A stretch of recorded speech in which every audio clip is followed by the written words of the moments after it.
Assalamualaikum warahmatullahi wabarakatuh. Sugeng anjing para pemirsa, panggihan kalih kita kula Zahra Putri lan kula Nur Aziza ing kuarta basa Jawi. dinten semenika suwargi tanggal 18 Oktober 2020 saged panjenengan kersani malih laporan-laporan akurat ingkang paling anyar inggih menika dalan rusak ing Dusun Kanjut, Desa Lamuk, Kecamatan Kejabung, Kabupaten Purbalingga.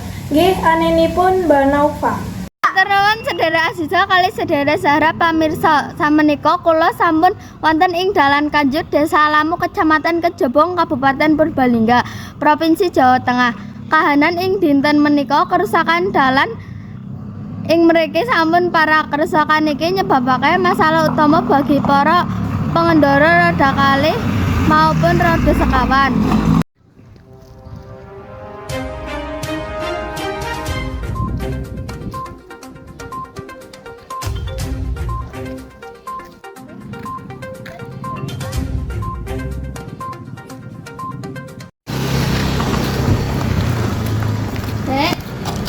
Kenging napa dalan iki separah iki? Sebab akeh truk sing lewat ing dalan mriki.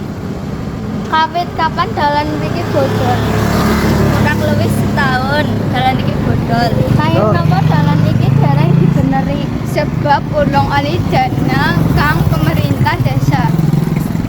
Matur nuwun. Katen para pemirsa kula Nafinayah Akila wonten ing Dalan Kanjut aturaken malih kalih Mbak Zahra lan Mbak Aziza ing studio. Bekaten puarta dinten menika kula Nur Aziza pangapunten matur nuwun sugeng enjing. Lan kula Zahra Putri aturaken menawi enten kelepatan nyuwun.